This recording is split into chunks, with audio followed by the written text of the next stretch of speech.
What's up, folks? Maximilian here, and welcome back to more Arcade Stories. compiled tellings of some stories that I've had growing up playing with video games, playing in arcades, and stuff like that.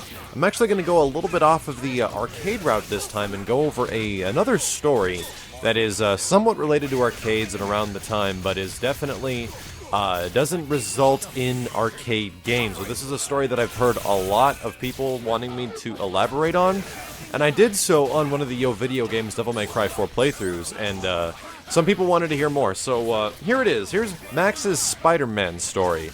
This is a kind of a creepy one, so you guys that might be jittery in the stomachs or you don't like bugs might want to back the hell out right now. But for those of you that want to stick around and learn some about my history and some of my phobias, listen up.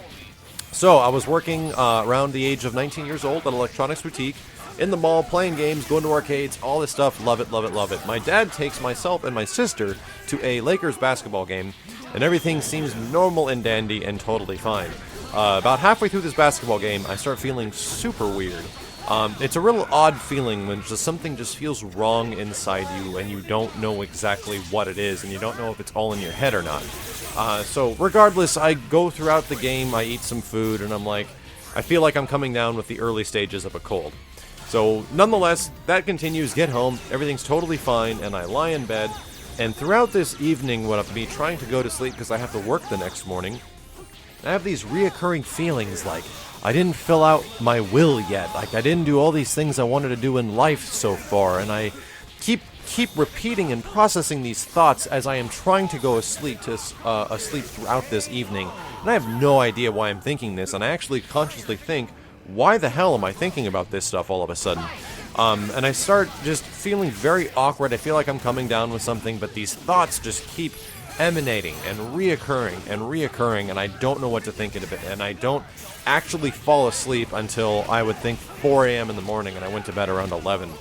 So around 4 a.m. I fall asleep, I finally start to get some shut-eye, and I think within 5 minutes of actually being asleep, I get this huge, gigantic surge of adrenaline throughout my entire body, and I pop up off of my bed like a ghost has inhabited my body, immediately jump the hell out of the bed and start pacing the room because something is incredibly wrong, and I don't know what it is. You just feel so extremely weird. I don't know what's going on, but as soon as I fell asleep, my body threw me up with more force than I've ever involuntarily had, and I started pacing the room, and I did not know why.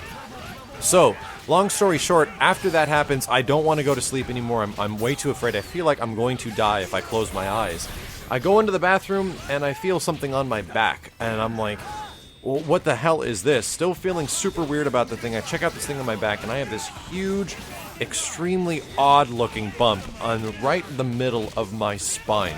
Now, before this, I had lived in the mountains for a very long time. You guys might have heard me talk about that before. Lived up in the mountains of California for like 7, 8 years, even maybe to 10 years of my life, and I just grew up around that stuff. Never had any issues with creatures or anything like that, even though that stuff was everywhere all the time. So I get the next morning off, I don't go to work, I go to the doctor to find out what's wrong with me. I still had not slept at all. And the doctor's asking me all this stuff, and she initially tells me, do you have any odd, like, bumps on you or anything like that? I'm like, actually, yeah, I have this thing right in the middle of my back, and it really hurts. I didn't know if it was a real bad rash or a pimple or something like that. And the doctor looks at it, and she's like, that makes sense. I'm like, what is it? She's all, you have a black widow bite right in the middle of your back. So awkwardly enough, go all these years of living in the mountains and nothing bad happens. I moved down to the city, which is like the suburbs in California, Southern California, and a black widow bites me in the middle of the back. She said the stuff I was going through was the result of the black widow venom. When the black widow venom enters your body, it gets into your bloodstream and it eventually slows your heart rate down to a crawl, and your heart eventually gives up. It just stops working. And the big thing that was happening during that evening was the fact that as I was falling asleep, my body and my heart rate slowed down as my body temperature started to slow down as well with everything around me. Once you fall asleep, everything goes into sleep mode, and you try to recharge the energy you have, as well as your heart. And while this was happening, the venom was getting into my bloodstream and my heart, and because I was falling asleep in that one moment where your heart rate goes to the lowest it possibly can get, my body threw adrenaline into my system and went, yo dog, something is extremely wrong. Get up, because your heart rate actually has to increase. And that's what she said. It was like an involuntary action of your brain to do that, because you had to get your heart rate back up. That's why you were pacing, and that's why you didn't know why you had to do it. So I was just like, oh my god.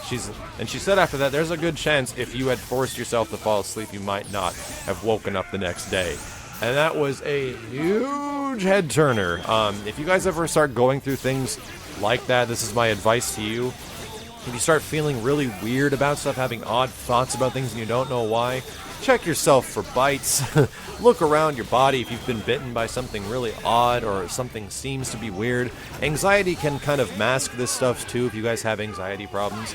But for the most part, it was a very strange evening. It was definitely an eye-opener. I felt like I was on the cusp of death, and I thought it was all in my mind for that evening, and it turns out it actually was. To conclude this story, the venom eventually wore off. It got out of my initial central nervous system, which was, because it was on the spine, it was actually really dangerous. Got out of my central nervous system, went back, started playing games to get my mind off of things, but I felt super weird. My whole body just felt stiff, all my muscles felt stiff and everything. She gave me some antibiotics or some medication to try to get it out of my system. But what I was advised was the fact that since it is in your bloodstream now and you survived it, there's a high chance that you might actually have somewhat of an immunity to some Black Widow venom in the future if you do happen to get bit. What's scary about this is that within a week after this happened, and I thought everything was gone, one day when I was working at the store, my entire body just stiffed up, and I didn't know what the hell was wrong with me. I could barely talk. I felt like everything inside me was swollen, and it was a re-attack of the venom. Since the venom remained in your bloodstream for a little while, it kind of kicked me in the face all of a sudden. Within 15 minutes, I felt like I was just dying, all over again. It was a different feeling than before. Since I knew what was happening, I was like, okay, well, I just gotta chill out. I had to close the store by myself that evening. That was a hell of a night. Nonetheless, it ended up turning out to be a very character developing experience. It's one of those things where don't take things lightly if your body's telling you to do otherwise, because your brain knows more than you do in many situations. And I'm sorry if this was a creepy story, guys. It's one of those things that kind of shaped me and my overgrowing fear of spiders, and that is why I will never play Spider-Man, and I don't like Spider-Man in the Marvel vs. Capcom games. Thank you guys very much for listening. If there's a specific story that you would like me to go into, or something around the arcades that you'd like me to develop into in a later episode, I would happily be able to do so. But if you enjoyed this one, please leave a comment or a thumbs up. My name is Max, and I'll see you guys next week. Nice and